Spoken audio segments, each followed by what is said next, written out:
Después de superar algunas dificultades, de superar algunas dificultades técnicas, ustedes saben bien cómo es este problema de la conexión virtual. Muchas de las veces hay siempre inconvenientes, ¿no? Ya sea de un lado, del otro lado, de la red, del Wi-Fi, del Internet. Bueno, hay que estar pendientes de muchos aspectos. Entonces, hemos tratado de conectarnos desde las 10 en punto. Bueno, lamentablemente no se ha podido, nos hay que cambiar de link, de contraseña, crear una nueva reunión y recién ahora estamos conectados.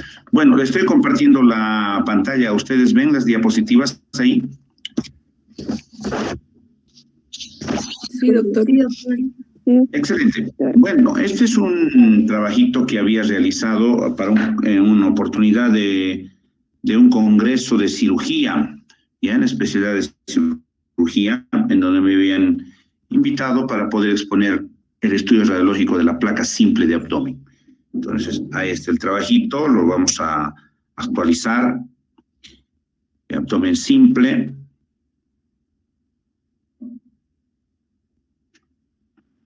Bueno, la radiografía simple de abdomen es una placa considerada hoy en día un estudio prácticamente de emergencia o de urgencia. Este estudio no requiere ningún tipo de preparación previa de parte del paciente, ni tampoco durante o después de la realización del estudio. Es un estudio que nos ha de inmediatamente poder orientar en cuanto se refiere al diagnóstico clínico que nosotros tenemos. Y muchas de las veces estos pacientitos terminan en una cirugía.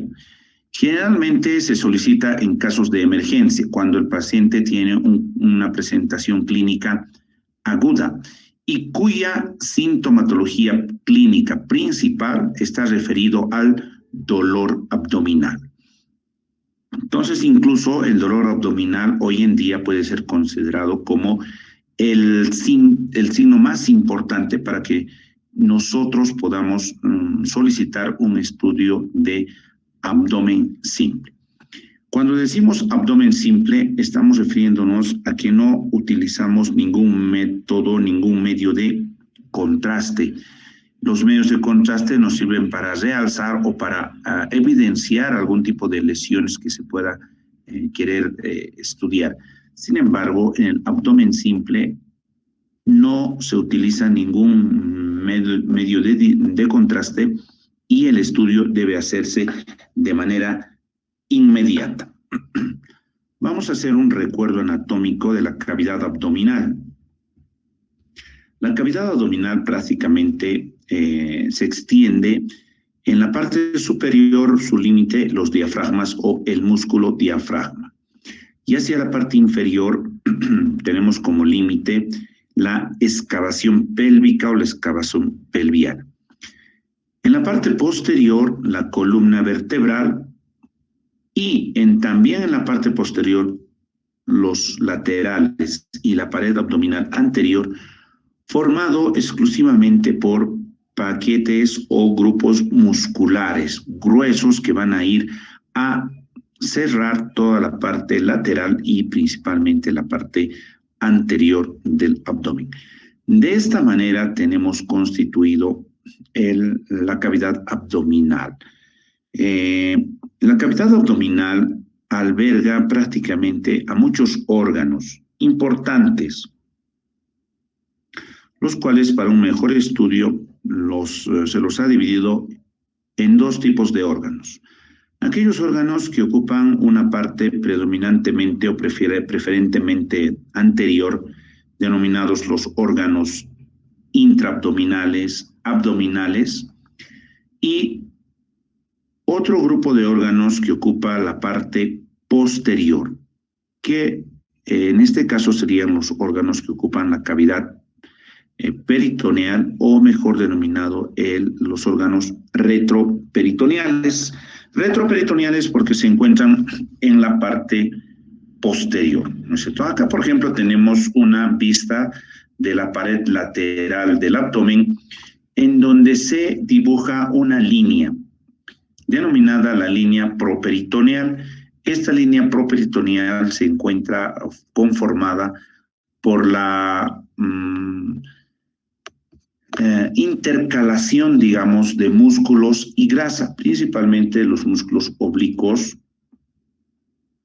y el músculo transverso, además de la grasa properitoneal, que van a constituir prácticamente una línea que se ve a ambos lados laterales del abdomen, que es la línea properitoneal. Esta línea properitoneal o esta grasa properitoneal es muy importante de evaluarla, porque en casos que exista, por ejemplo, complicaciones como una peritonitis, esta línea grasa o esta línea properitoneal desaparece, ya no mantiene su anatomía normal, que estamos viendo más o menos en 3 planos, que como decíamos es la intercalación o el intercalado de los músculos con la grasa que se encuentra a este nivel.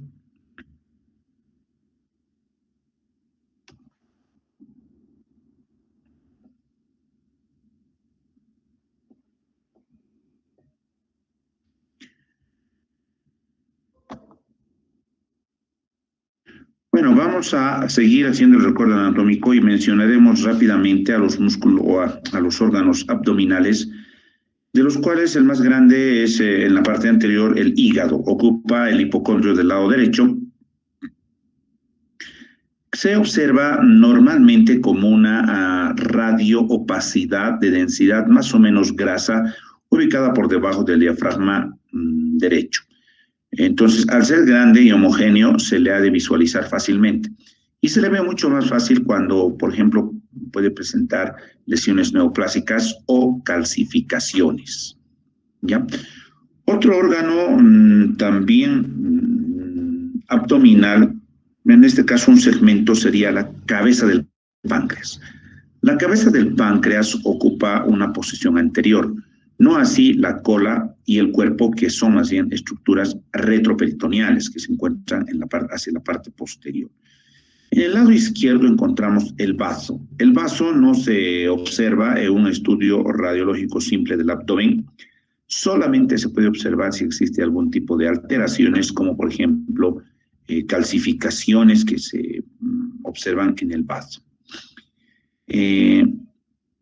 Inmediatamente en la excavación pélvica vamos a ver la vejiga, que aquí está demostrado con el número 5. La vejiga depende su visualización de la cantidad de líquido que tenga. Si la vejiga no contiene líquido, no ha de ser visible en un estudio radiológico simple. Pero si esta vejiga contiene líquido, ya sea moderadamente o que esté totalmente lleno, pues se ha de ver la vejiga en excavación pélvica como una densidad hídrica, ¿ya? Como una densidad hídrica. Los órganos retroperitoneales, los más visibles en una placa simple son los riñones.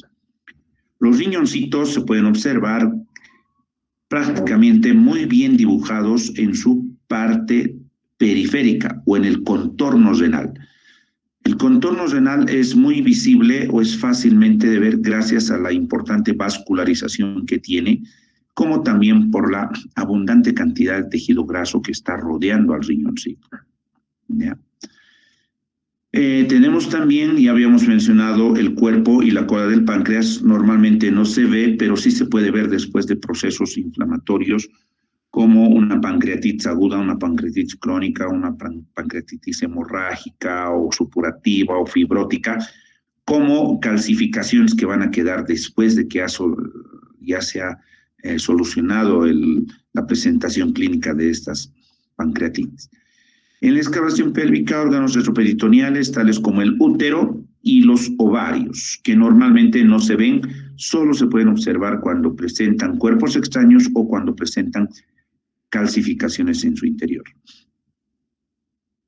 También es muy importante mencionar la presencia de un grupo de músculos gruesos y que tapizan o están formando pared abdominal posterior. Nos referimos al músculo psoas ciliaco.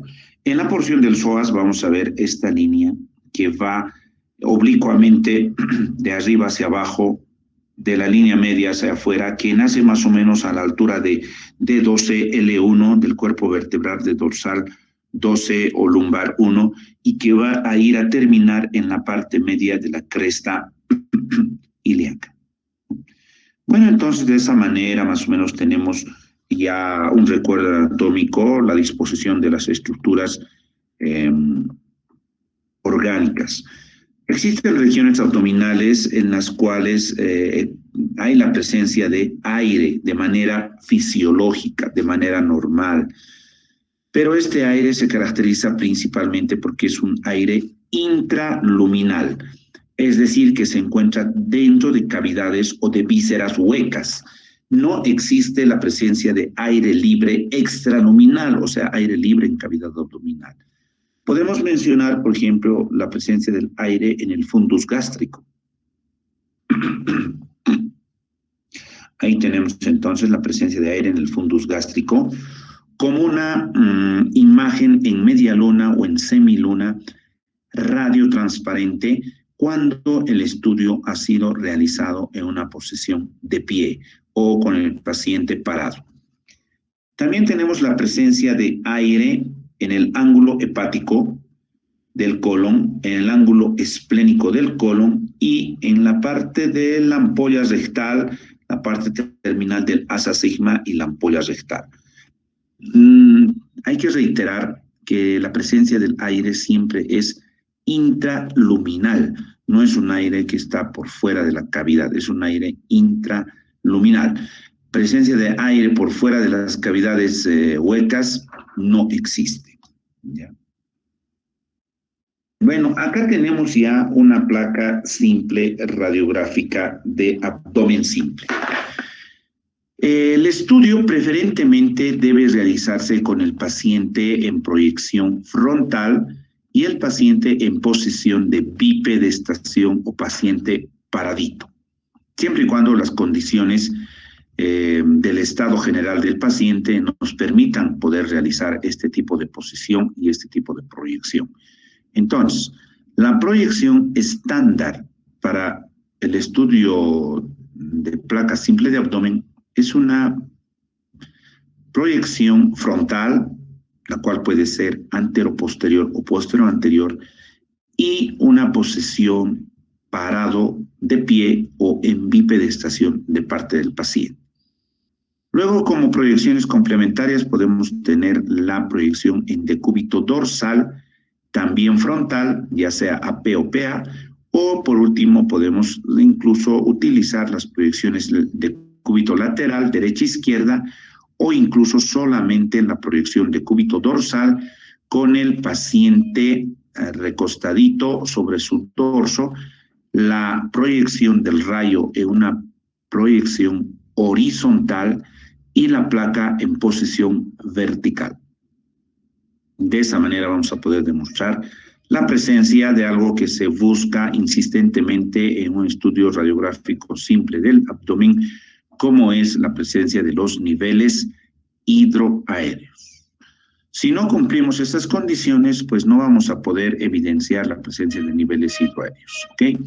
Entonces tenemos a la izquierda la placa simple de abdomen, en donde vamos a observar los músculos psoas. Vean estas líneas radiotransparentes que parten de la parte media de la cresta ilíaca, ascienden oblicuamente hacia la línea media y terminan a la altura de D12 o L1, tanto al lado derecho como al lado izquierdo.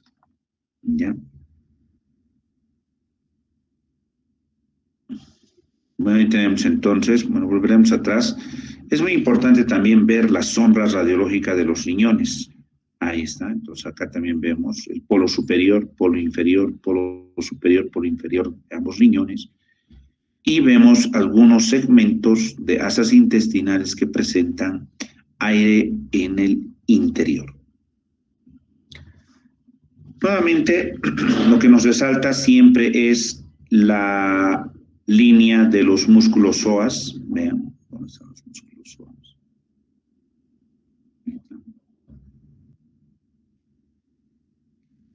De la cresta ilíaca ascienden hacia el cuerpo vertebral de dorsal 12 o de lumbar 1. Aire libre, y en excavación pélvica prácticamente no vemos nada porque seguramente la vejiga está vacía, ¿ya? También nos sirve la placa simple, como habíamos dicho, para poder observar calcificaciones. Vean esta calcificación muy importante que está situada en el riñón del lado izquierdo. Otras calcificaciones, una calcificación hacia la derecha sobre el riñón derecho, aparentemente.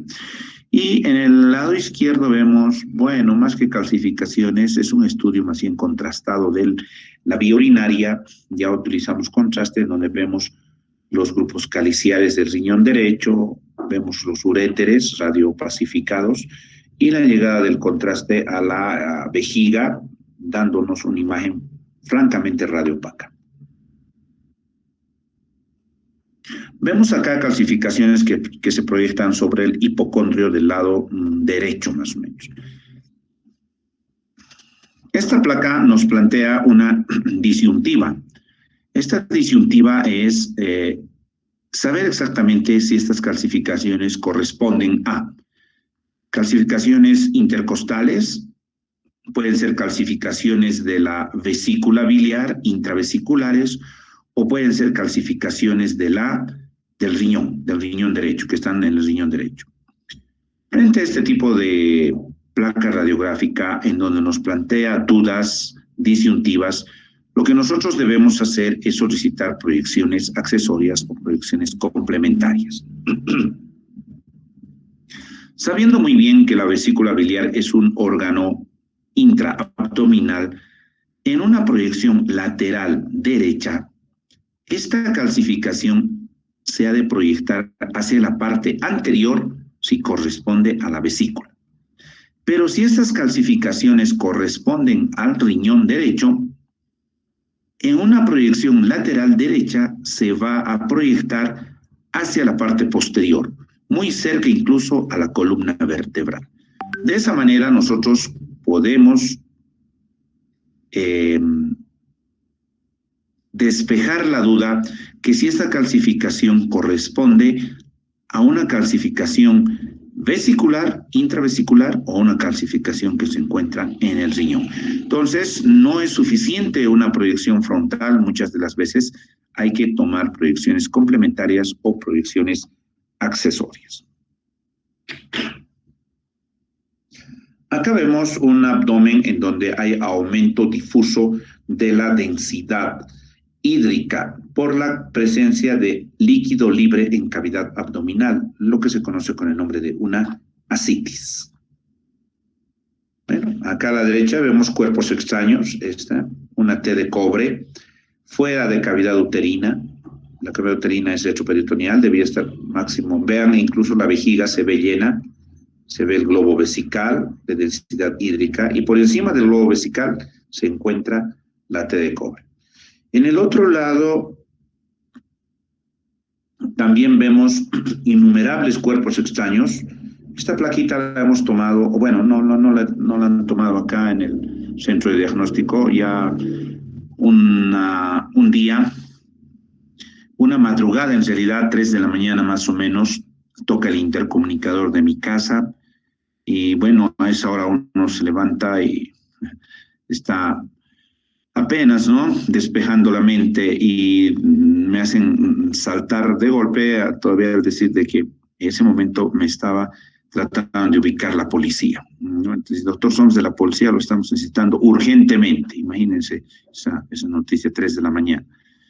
Bueno, el resultado es que habían sacado esta plaquita radiográfica en el Hospital General, y si ustedes se dan cuenta, prácticamente todo el intestino, el marco intestinal, se encuentra lleno de cápsulas, ¿no? Algunas cápsulas incluso están ya en la ampolla rectal a punto de ser expulsadas al exterior.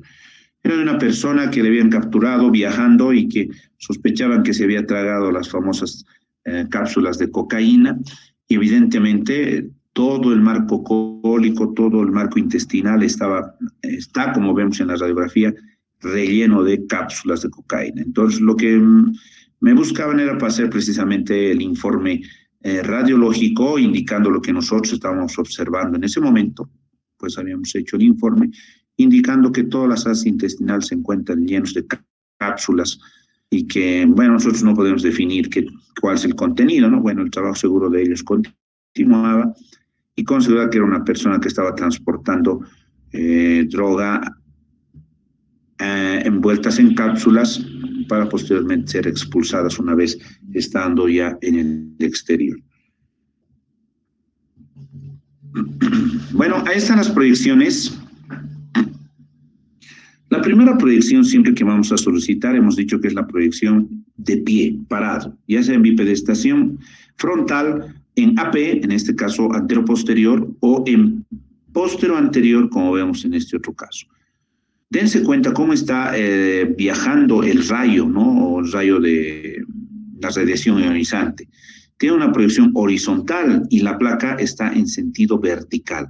Esta posición o esta disposición que tienen tanto el rayo y la placa son importantes porque nos han de servir para poner en evidencia los niveles hidroaéreos. En esta decúbito lateral izquierdo, lo propio, la radiación está viajando en un sentido horizontal y la placa por detrás del paciente está puesta en una posición vertical. En cambio, en esta decúbito supino, la placa o la proyección del rayo está yendo de arriba hacia abajo en sentido vertical y la placa está puesta en un sentido horizontal. Esta conjunción o esta variable no permite poner en evidencia los niveles hidroaéreos.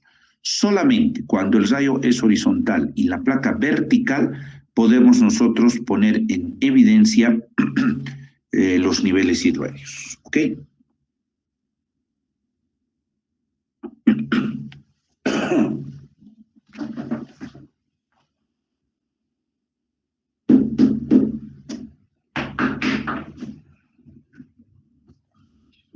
Bueno, tenemos la definición clínica de abdomen agudo. Entonces, ¿cómo podemos nosotros definir clínicamente a un abdomen agudo?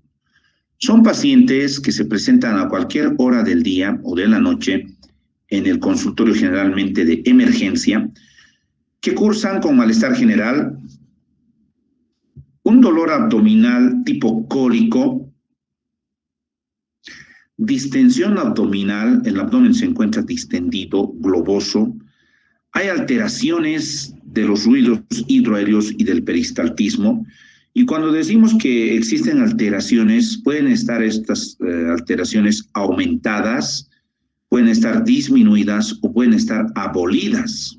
Es decir, los ruidos hidroaéreos y el peristaltismo puede estar acelerado, disminuido o abolido. Tiene que haber necesariamente la presentación a la maniobra de Blumberg positiva, es decir, a la palpación y en la maniobra, ejecutando la maniobra de Blumberg, positividad. Y muchas de las veces incluso puede haber masa palpable, una masatura palpable. Todos estos aspectos pueden ser de presentación 1, 2 o 3 o 4 o todos en su conjunto, ya a nosotros nos dan el diagnóstico de abdomen agudo. Entonces, si un paciente se presenta con cualquiera, no todos necesariamente, pero cualquiera de estas alteraciones, ya estamos autorizados para poner dentro de un diagnóstico presuntivo abdomen agudo. Entonces, el abdomen agudo realmente enmarca a muchas patologías, ¿no? Pero con nosotros poner abdomen agudo estamos incluyendo a todas ellas. Entonces, lo más, digamos, rescatable es que nosotros al elaborar nuestra historia clínica tengamos que poner en el diagnóstico presuntivo abdomen agudo. El abdomen agudo, miren, aparte de ser tan complejo, nos ha de a nosotros, haciendo la historia clínica, prácticamente salvar muchas responsabilidades, porque al decir abdomen agudo estamos incluyendo a una serie de patologías que con el transcurso de los estudios complementarios los vamos a catalogar y los vamos a definir de mejor manera. Uno de esos motivos por los cuales puede producirse un abdomen agudo es la obstrucción intestinal. La obstrucción intestinal, denominada también oclusión intestinal, se divide en dos partes. Una que es la oclusión intestinal alta y otra que es la oclusión intestinal baja. ¿Cuál es su límite? La válvula ileocecal. Aquello que se encuentra por delante de la válvula ileocecal es abdomen agudo alto, obstrucción intestinal alta. Y aquello que está por después de la válvula ileocecal es una obstrucción intestinal o oclusión intestinal baja. ¿Ya? En cuanto se refiere a la oclusión intestinal alta, las causas más importantes o más frecuentes son la presencia de bridas, denominadas también adherencias. Estas bridas o adherencias pueden ser congénitas o pueden ser adquiridas. En el recién nacido hay que mencionar la presencia del hilio meconial o bien una malformación congénita como es el divertículo de Meckel. En niños un poquito más grandes, entre los 3, 5, 7 hasta 10 años, la presencia de las parasitosis. ¿Cuáles son los signos radiológicos de una oclusión intestinal alta? En principio hay distensión de asas intestinales, preferentemente las que están por delante de la válvula ileocecal. Hay acúmulo de gases, hay acúmulo de líquido. La presencia de gases y de líquido nos va a dar, en definitiva, la formación de niveles hidroaéreos, lo que se conoce con el nombre del signo del rosario. Hay prominencia de las válvulas conniventes, que es el patrón mucoso intestinal, y ausencia de gas en el recto. Bien, vemos una placa radiográfica con una oclusión intestinal alta, en donde hay dilatación de asas intestinales con patrón de válvulas conniventes. Las válvulas conniventes, ya les digo, es el patrón mucoso del intestino delgado, y podemos ver acá una especie de pila de monedas o fila de monedas radiotransparentes, las cuales están una encima de la otra, ¿no? Tanto al lado izquierdo, acá también al lado derecho, como en la excavación pélvica. Bien, vemos el signo del rosario o denominado también collar de perlas. El signo del rosario se refiere al rosario que usan los religiosos para hacer sus oraciones, ¿no? Entonces se refieren a estas perlitas, a estas bolitas redondas, que se dan cuenta, están indicadas aquí con las flechitas, nada más dado por la presencia de líquido y de aire, formando niveles hidroaéreos en el interior de las asas intestinales delgadas. La característica de estos niveles hidroaéreos es que tienen un límite neto, preciso, horizontal. Ahí está, neto, preciso, horizontal. Niveles hidroaéreos, ya sea en pila de monedas, en collar de cuentas o el signo del rosario, collar de perlas también se llama, ¿no? Ahí están los niveles hidroaéreos, nuevamente se ven el collar de perlas y los niveles hidroaéreos donde un límite entre el aire arriba y el líquido abajo es un límite horizontal bien definido. Bueno, pasamos a ver la oclusión intestinal baja, es decir, todo aquello que se encuentra más allá de la válvula ileocecal. Entre las causas vamos a encontrar principalmente a los vólvulos. ¿Qué es un vólvulo? Bueno, el vólvulo nada más es la torsión de un asa intestinal sobre su propio eje, 360 grados, es decir, una vuelta completa. Los lugares más fáciles donde se puede producir esta torsión, esta rotación intestinal, son los lugares en donde las asas intestinales tienen mayor movimiento o mejor motilidad, es decir, aquellas que no tienen un meso que está fijándoles a la pared retroperitoneal, de tal manera que éstas están quietas. Esas asas intestinales que no tienen este meso, que tienen mucho movimiento, mucho peristaltismo, está localizado en el sitio del asa sigmoides. Es por eso que el asa sigma o el asa sigmoides es donde se produce mayormente un 90% aproximadamente de los vólvulos del asa sigma. Hay que indicar también dentro de las causas la neoplasia del tipo estenosante. Hay invaginaciones, diverticulosis con diverticulitis, y los hallazgos radiológicos están prácticamente suscritos a una distensión importante del marco cólico, con prominencia o desaparición de las austras. Recuerden que el patrón mucoso del intestino grueso es un patrón de austras. Prácticamente estas austras están desaparecidas, se han vuelto lisas. Hay presencia de gas en el recto. Bueno, acá tenemos entonces la imagen de un asa sigma volvulado. Es un vólvulo del sigmoides, en donde nos llama la atención la importante distensión a predominio gaseoso de ese segmento del intestino.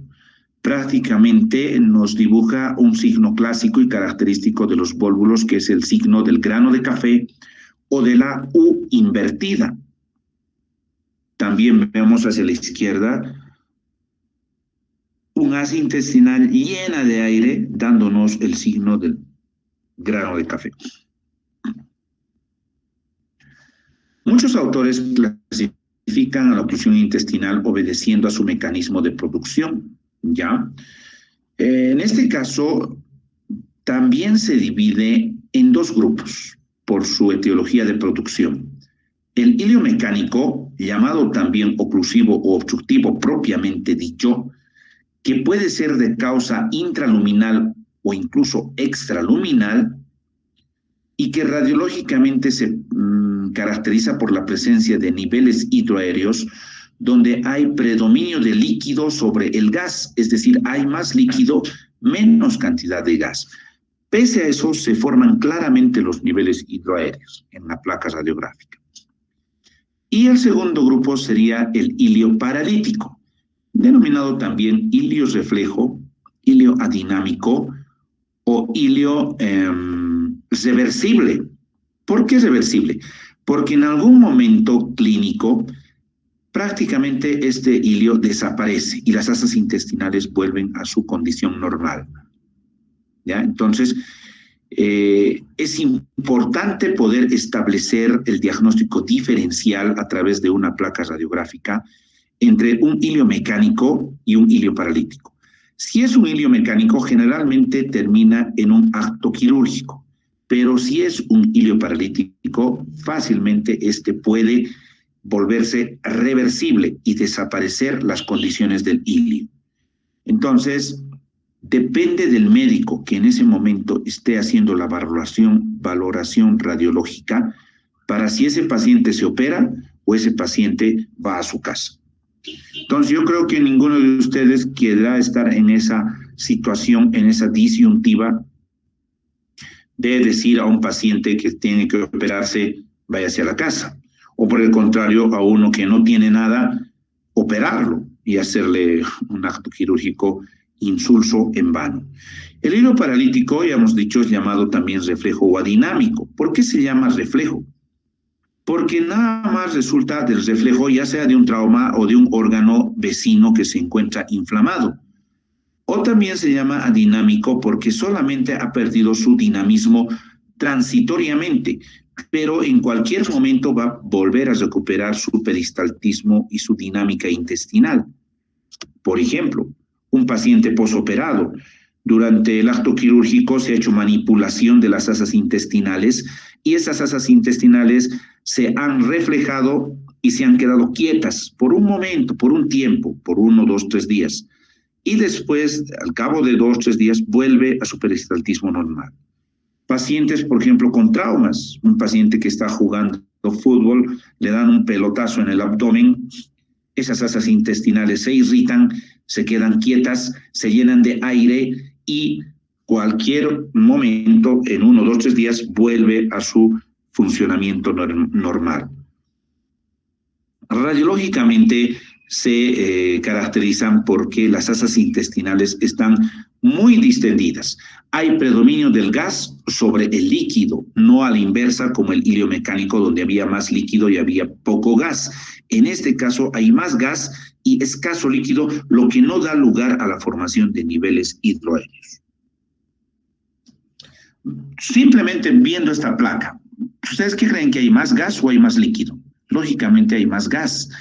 Al haber más gas, yo me animo a decir que este es un hilio reflejo, un hilio adinámico, un hilio paralítico, y que no se trata, no hay niveles hidroaéreos y no se trata de una oclusión mecánica.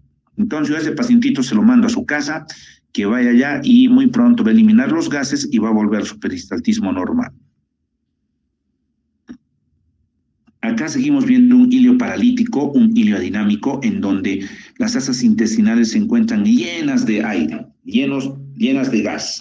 Están llenas de gas, muy distendidas.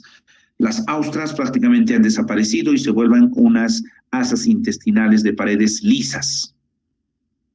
Bueno, ahí está una torsión del colon sigmoide, lo que nosotros conocemos con el nombre de vólvulo del sigmoide, el signo de grano de café o de la U invertida. Vólvulo del sigmoide con un nivel hidroaéreo muy bien definido. Un nivel hidroaéreo muy poco definido en el lado derecho, en el lado izquierdo está mucho más definido, entonces me animaría a decir que este sí es un hilio mecánico, un hilio paralítico o una oclusión intestinal alta. Bien. Bueno, pasamos a otra patología que también está incluida dentro del abdomen agudo, como es el síndrome perforativo. Se conoce con el nombre de síndrome perforativo cuando se ha perforado una víscera hueca, abdominal o retroperitoneal, cuyo contenido aéreo sale hacia el exterior, o sea, se vuelve en un aire extraluminal, libre en cavidad abdominal. Presencia de aire libre en cavidad abdominal, lo que se conoce con el nombre de neumoperitoneo. Se conoce con el nombre de neumoperitoneo. Para hacer el diagnóstico de un síndrome perforativo debido a la perforación de una víscera hueca y que ha dado lugar a la salida de aire hacia el exterior en cavidad abdominal denominado neumoperitoneo, es necesario realizar un estudio preferentemente con el paciente en posición de pie. Porque cuando el paciente se encuentra en posición de pie, el aire libre va a buscar el techo de la cavidad abdominal. ¿Cuál es el techo de la cavidad abdominal? El diafragma. Entonces hay que buscar aire libre por debajo del diafragma.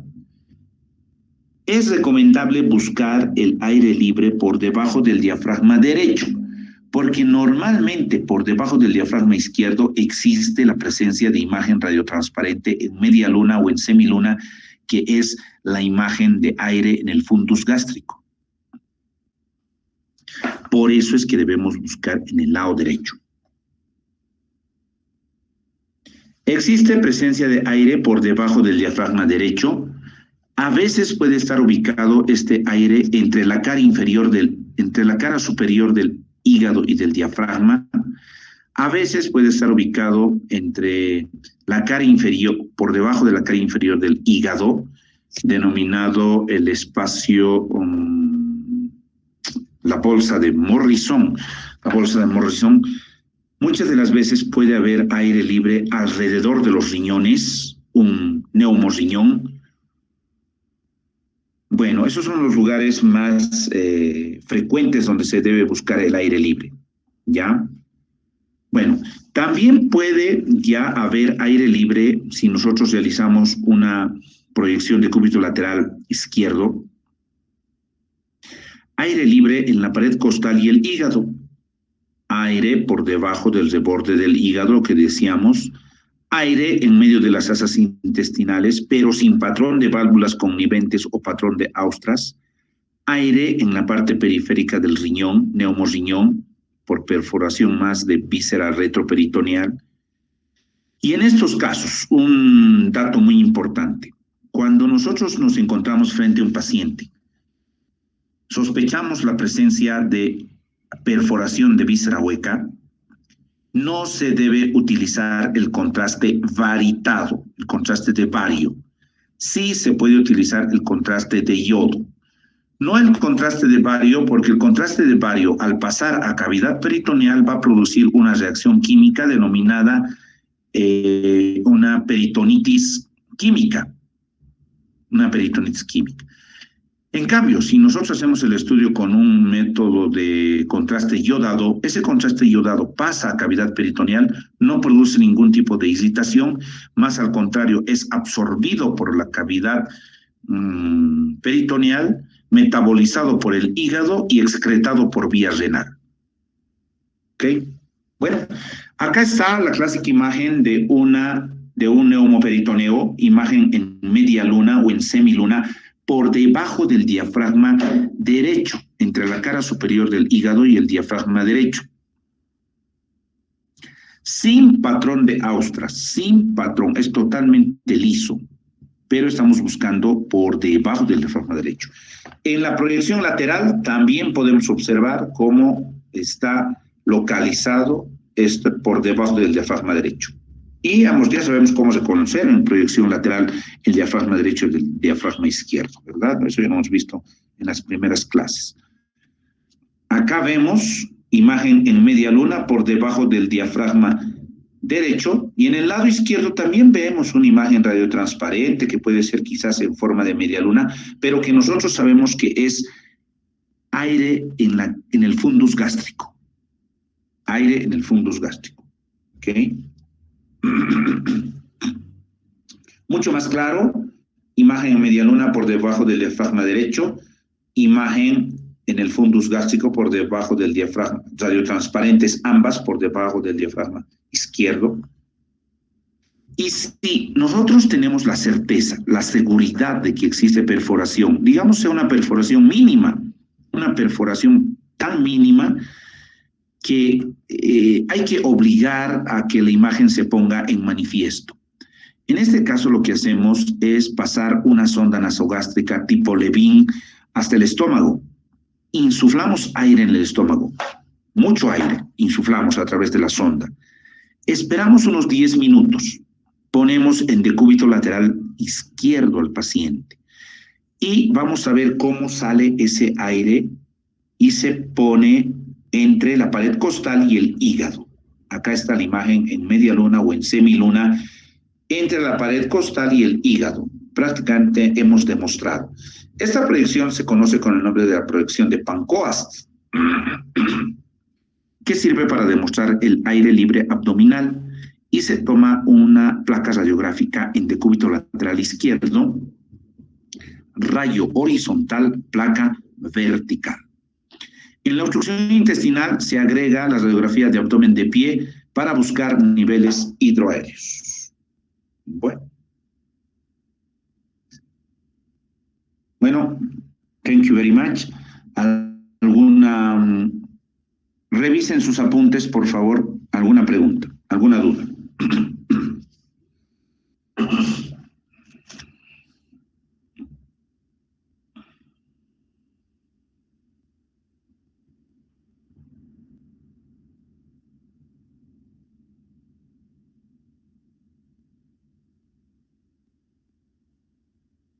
Doctor, buenos días. Una pregunta. ¿Cómo se puede hacer una proyección con contraste de yodo? ¿Cómo se realiza correctamente? Bueno, ya vamos a ir viendo en los siguientes temas cómo podemos realizar los estudios contrastados. ¿Ya? Hoy nada más estamos viendo el estudio de una placa radiográfica simple de abdomen, sin la utilización de medios de contraste. Y lo que debemos rescatar, ya conocemos de que si nosotros tenemos un paciente con sospecha o con demostración de perforación de víscera hueca, no debemos utilizar contrastes de bario, solamente podemos utilizar contrastes de yodo. Bueno, más adelante vamos a ver las maneras, las diluciones, etcétera, etcétera, cómo se utilizan los medios de contraste, clasificaciones y todo, ¿ya? Lo que hay que rescatar del tema, ya les digo, es que frente a una sospecha o a una demostración de perforación de víscera hueca, no se debe utilizar contrastes de bario, se puede utilizar contrastes de yodo, ¿ya? Otra duda, por favor, alguna pregunta.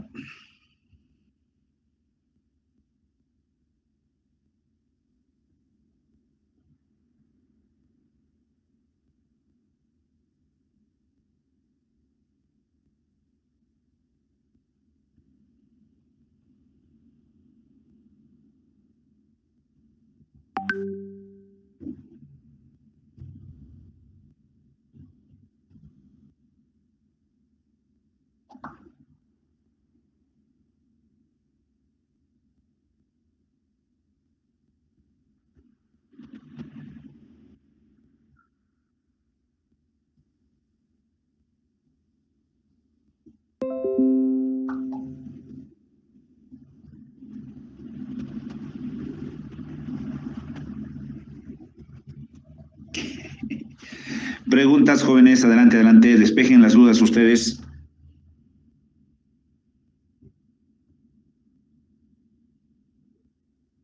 Doctor, buenos días. Una pregunta. Adelante. Sobre el hilio mecánico, ¿podría mencionar de nuevo cómo reconocerlo sobre el hilio paralítico, por favor? Bueno, el hilo mecánico se diferencia del hilo reflejo, adinámico o paralítico porque en el primero, es decir, el mecánico, siempre va a haber niveles hidrohelios, debido a que hay más líquido y poca cantidad de aire. En cambio, en el reflejo, las asas intestinales están llenas de aire. Hay más aire y poco líquido, lo que no alcanza para formar niveles hidrohelios, ¿ok? Está bien, doctor, gracias.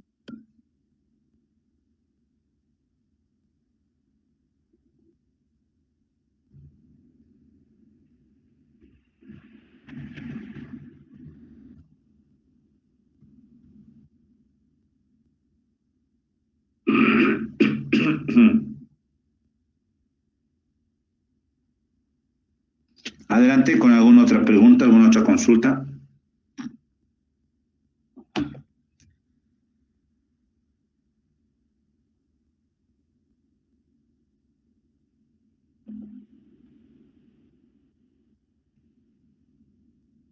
Preguntas, jóvenes. Doctor, una pregunta. En el síndrome perforativo, ¿por qué la posición de pie, doctor? Bien, habíamos dicho que al haber salida de aire al exterior, fuera de las vísceras, vamos a encontrar que ese aire está libre en la cavidad abdominal. Y el aire, por el peso gravitacional, siempre va a irse a ubicar en la parte superior. Entonces, para que nosotros podamos poner de manifiesto la presencia del aire, hay que poner al paciente en posición de pie, de tal forma que ese aire asciende al techo de la cavidad abdominal, que en este caso son los diafragmas, y hay que buscarlos en ese lugar. ¿Listo?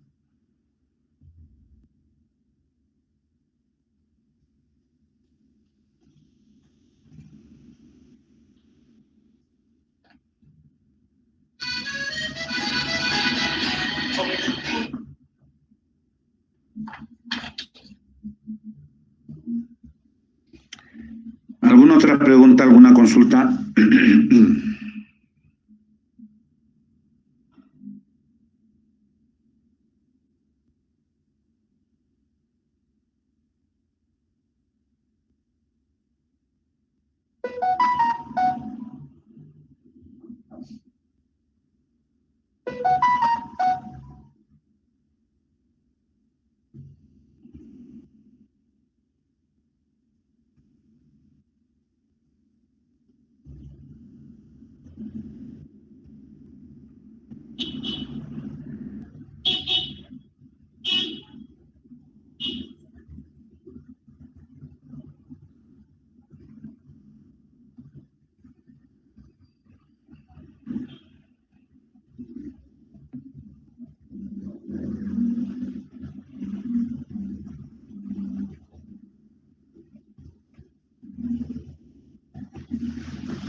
¿Preguntas, jóvenes? Bueno, ¿algún otro comentario entonces fuera del tema? ¿Algo que tengan ustedes? Doctor, ¿será que nos puede facilitar sus diapositivas, por favor? Bueno, como siempre les digo, todo está muy buena la observación, ¿no? Hay que repasar siempre a través de la página o el canal de YouTube, en mi canal de YouTube, a través de Nicolás Guarín o doctor Nicolás Guarín, los temas que hemos visto desde el principio de gestión. Ya hay varios temas ahí, incluso hay un seminario de ultrasonografía, todos esos temas y las diapositivas también de los temas que estamos viendo. Ya en algún momento los vamos a subir al canal de YouTube. Suscríbanse, denle el me gusta para que así también les llegue las próximas publicaciones que vayamos a tener en el canal de YouTube. Ya, entonces, repasen, jóvenes. El examen, ya les digo, vamos a darlo cuando las condiciones de un examen presencial sean las óptimas o las adecuadas al menos para tener una evaluación lo más beneficiosa para todos. Dentro del proceso enseñanza-aprendizaje, una de las etapas más importantes, sin duda, es la evaluación. Entonces, nosotros tenemos que dar todas las condiciones de las mejores condiciones para que nosotros podamos tener una evaluación excelente. Bueno, ¿alguna otra pregunta entonces?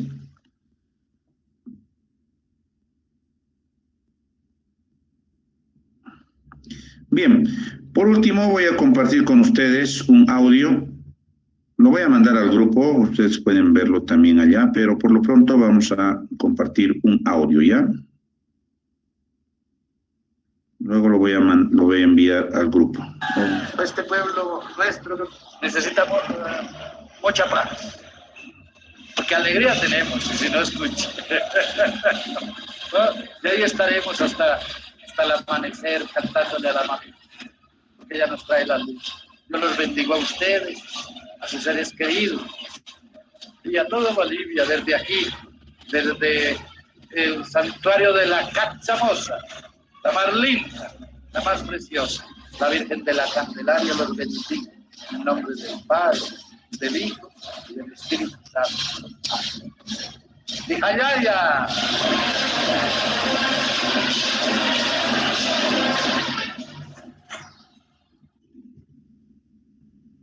Bueno, he querido compartir este audio. Como les digo, vamos a enviarles también el video al grupo para que tomemos un poquito de conciencia, ¿no? Realmente las condiciones epidemiológicas en este momento están afectando seriamente a toda la población. Yo entiendo que ustedes se reúnen constantemente para dar sus evaluaciones, para hacer sus prácticas. Eviten ese tipo de reuniones, distinguidos jóvenes.